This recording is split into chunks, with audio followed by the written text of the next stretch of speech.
Supreme court ने अयोध्या के राम मंदिर विवाद का कोर्ट के बाहर निपटारा करने पर जोर दिया है। सुप्रीम कोर्ट ने मंगलवार को कहा कि ये धर्म और भावना से जुड़ा मुद्दा है। विवाद को खत्म करने के लिए सभी पक्षों को एक साथ बैठना चाहिए और सर्वसम्मति से कोई निर्णय लेना चाहिए। बातचीत नाकाम रहती है तो सुप्रीम कोर्ट ने खुद दखल देने की बात कही है। सुब्रमण्यम स्वामी ने अयोध्या विवाद के हल के लिए एक फॉर्मूला सुझाया है। स्वामी ने कहा कि मस्जिद सरयू नदी के पार बनाई जानी चाहिए, जबकि मंदिर वहीं बनना चाहिए जहां रामलला विराजे हैं। वहीं बाबरी मस्जिद एक्शन कमेटी के जफरयाब जिलानी ने कहा कि 1986 से अब तक हुई बातचीत बेनतीजा रही है, लिहाजा आउट ऑफ कोर्ट सेटलमेंट मुमकिन नहीं है। सरयू नदी के उस पार एक मस्जिद बने और यह सारा जो राम जन्मभूमि है वो राम मंदिर के लिए सौंपा जाए। या सुप्रीम कोर्ट की कोई बेंच इस पर नेगोशिएट करती है, किस तरीके से मीडिएशन करती है, उसके लिए हमेशा तैयार है। हमें सुप्रीम कोर्ट के चीफ जस्टिस से भी भरोसा है और सुप्रीम कोर्ट के जजेस से भी भरोसा है, जो वो नॉमिनेट करेंगे। अयोध्या के साधु संतों ने सुप्रीम कोर्ट के सुझाव पर खुशी जताई है। राम मंदिर पर सुप्रीम कोर्ट की सलाह का यूपी के सीएम योगी आदित्यनाथ ने भी स्वागत किया है।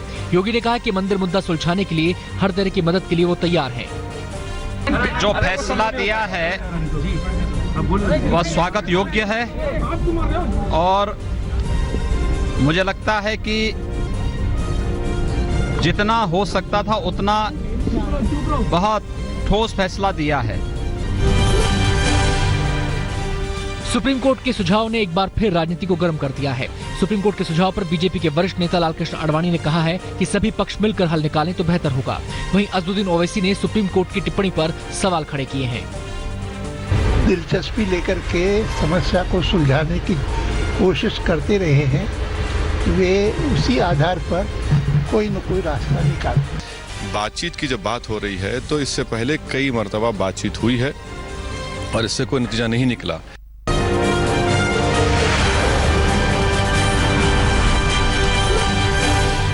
दिल्ली दौरे के बाद योगी आदित्यनाथ वापस लखनऊ लौट चुके हैं, जहां आज वो कैबिनेट में मंत्रियों के विभाग का ऐलान कर सकते हैं। आदित्यनाथ योगी मंगलवार को दिल्ली में औपचारिक अनौपचारिक मुलाकातों के बीच ही अपने मंत्रिमंडल का फाइनल बस्ता समेट ले गए। योगी आदित्यनाथ के सीएम बनने के साथ ही एंटी रोमियो स्क्वाड का गठन कर दिया गया, जो एक्शन में आ गया। मेरठ, मुजफ्फरनगर, गाजियाबाद, बांदा जैसे जगहों पर एंटी रोमियो स्क्वाड ने स्कूल और कॉलेजों के बाहर धरपकड़ की और मनचलों की खबर ली।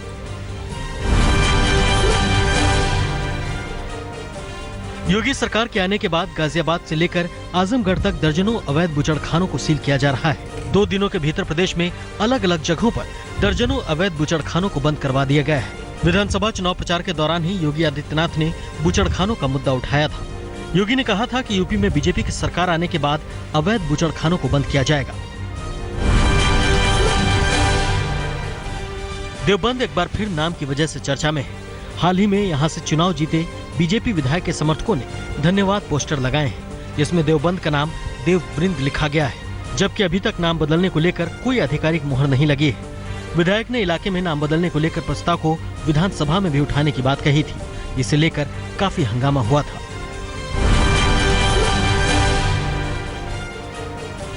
बीजेपी संसदीय दल की बैठक में प्रधानमंत्री ने जीएसटी को लेकर सांसदों को नसीहत दी।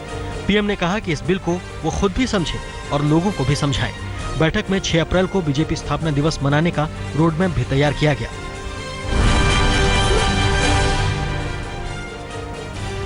सीएम बनने के बाद पुलिस अधिकारियों के साथ त्रिवेंद्र रावत ने पहली बैठक की, जिसमें उन्होंने उत्तराखंड में कानून व्यवस्था को लेकर चर्चा की। अब राज्य में मंत्रिमंडल के काम को लेकर त्रिवेंद्र रावत अमित शाह से मुलाकात करेंगे और आगे की रणनीति तय करेंगे। सिद्धू के कॉमेडी नाइट्स में काम करने का मुद्दा सुलझने का नाम नहीं ले रहा है। कैप्टन अमरिंदर सिंह के कानूनी सलाह के बयान पर सिद्धू ने पलटवार किया है। सिद्धू का कहना है कि इससे किसी को मतलब नहीं होना चाहिए कि वो रात को क्या करते हैं। लेकिन अगर मैं शाम को 6 बजे कहीं जाता हूं और सवेरे 9 बजे तक वापस आता हूं, तो what I do at night is nobody's business. MCD चुनाव से पहले दल बदलो अभियान जोरों पर है। आम आदमी पार्टी के 400 कार्यकर्ता एक साथ बीजेपी में शामिल हो गए हैं। वहीं बीजेपी में टिकटों के ऐलान को लेकर माथापच्ची जारी है। उधर अरविंद केजरीवाल अब गुजरात के मिशन पर जाने की तैयारी कर रहे हैं। 26 मार्च को केजरीवाल गुजरात के गांधीनगर में रैली करेंगे।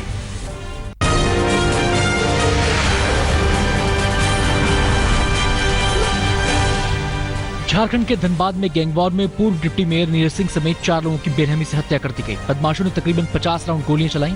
बताया जा रहा है कि नीरज सिंह को 17 गोलियां मारी गई थी।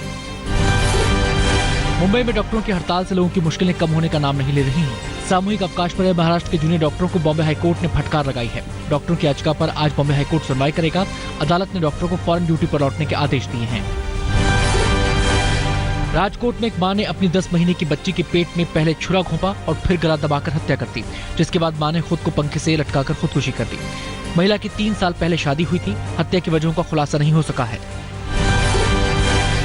गाजियाबाद की एक टेक्सटाइल कंपनी में अचानक भीषण आग लग गई। आग को बुझाने के लिए दमकल की आधा दर्जन गाड़ियां लगी और फैक्ट्री के अंदर काम कर रहे मजदूरों को निकाला गया। गनीमत रही कि आग में कोई हताहत नहीं हुआ। पूर्वी दिल्ली के आनंद विहार फ्लाईओवर के पास तेज रफ्तार कार डिवाइडर से टकरा गई। ड्राइवर को कार काटकर बाहर निकालना पड़ा। करीब आधे घंटे की मशक्कत के बाद ड्राइवर को बाहर निकाला जा सका, जिसकी मौत हो गई।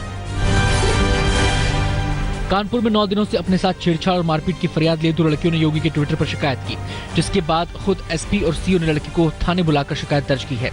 पीड़ित लड़कियों का आरोप है कि पिछले कई दिनों से वो थाने में शिकायत कर रहे थे, लेकिन पुलिस ने कोई कार्रवाई नहीं की।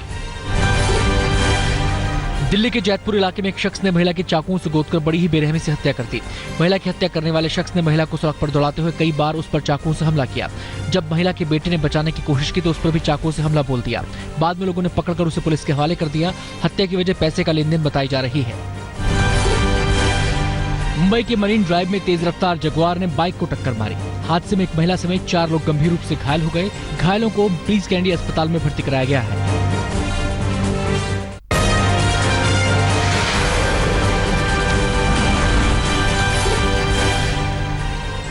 ऑस्ट्रेलियाई मीडिया ने कोहली की तुलना अमेरिकी राष्ट्रपति डोनाल्ड ट्रंप से की है। ऑस्ट्रेलिया अखबार में छपे लेख में कहा गया है कि राष्ट्रपति ट्रंप की तरह ही कोहली ने भी मीडिया को हर चीज के लिए दोषी ठहराना शुरू कर दिया है। हालांकि पूर्व भारतीय कप्तान सुनील गावस्कर ने पलटवार करते हुए कहा कि ऑस्ट्रेलियाई मीडिया ऑस्ट्रेलिया टीम का सपोर्टिंग स्टाफ है, उन्हें गंभीरता से लेने की जरूरत नहीं है। ऑस्ट्रेलिया के खिलाफ खेले गए तीसरे टेस्ट मैच में बल्ले से शानदार प्रदर्शन करने वाले चेतेश्वर पुजारा ने आईसीसी की बल्लेबाजों की रैंकिंग में विराट कोहली को पीछे छोड़ दिया है। पुजारा 4 स्थान की छलांग लगाते हुए दूसरे नंबर पर आ गए हैं। ये पुजारा की अब तक की सबसे बेस्ट पोजीशन है। वहीं कोहली चौथे स्थान पर खिसक गए हैं, जबकि ऑस्ट्रेलिया के स्टीव स्मिथ टॉप पोजीशन पर बरकरार हैं। ऑस्ट्रेलिया के खिलाफ तीसरे टेस्ट में 9 विकेट लेकर रविंद्र जडेजा टेस्ट के नंबर 1 बॉलर बन गए हैं। जडेजा ने आर अश्विन को पीछे छोड़कर ये कामयाबी हासिल की है। इससे पहले टीम इंडिया के दोनों स्पिनर कंबाइंड बेसिस पर नंबर 1 टेस्ट बॉलर थे। वहीं टेस्ट टीम रैंकिंग में भारत शीर्ष स्थान पर बना हुआ है।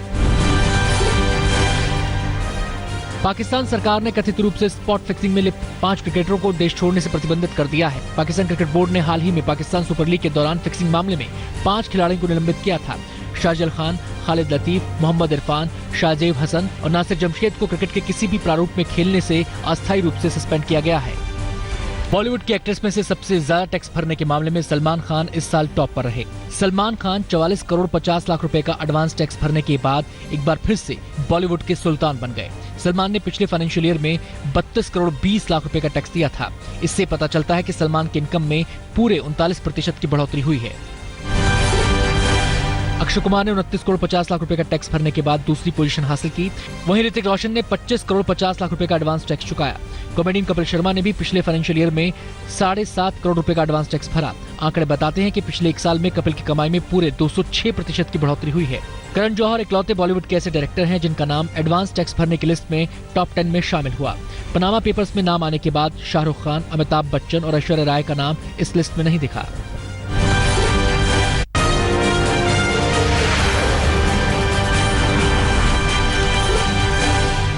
पेरू में बाढ़ का कहर जारी है। सैकड़ों लोग बाढ़ की वजह से पलायन करने को मजबूर हैं। वहीं कई लोग अभी भी फंसे हुए हैं जिनको बचाने का काम जोरों से चल रहा है।